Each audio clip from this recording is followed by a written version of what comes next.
This is an entire PC assembly guide in a single video. There are 7 main PC components in a computer.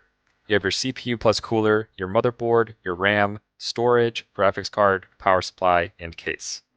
When planning which components you want in your system, I recommend using a website called PCPartPicker.com to ensure compatibility between all of your parts.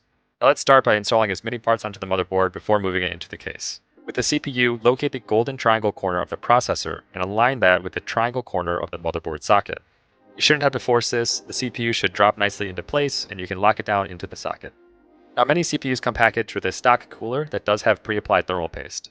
If your cooler does not have thermal paste, you'll want to put a dot or a cross down onto your CPU before installing the cooler. Finally, don't forget to plug in the CPU cooler fan into the CPU fan header on the motherboard. Next up, RAM should be installed in dual channel whenever possible.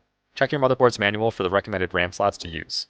When installing, you'll notice a single gap in the bottom of each RAM stay, and you'll want to align that with the single bump in each RAM slot on the motherboard.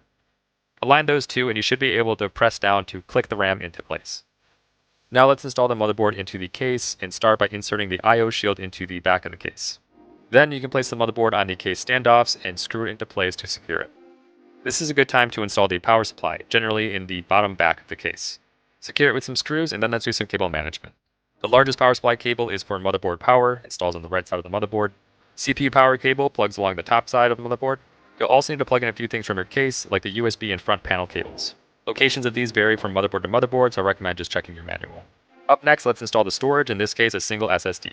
For this, we just plug in our SATA power cable, as well as our SATA data cable, and find a place to secure in our case. Last but certainly not least is our graphics card.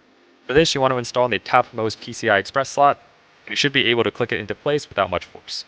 Secure it with the screw and plug in the PCI power cables. With that, our PC is completely assembled, and if we did everything properly, we should be able to boot into BIOS to ensure that it's working. From here, the last step is installing an operating system of your choice. If you made it this far in the video, I'll let you know that I do have some Mr. Yeaster merchandise like this t-shirt on my website, mryeaster.com.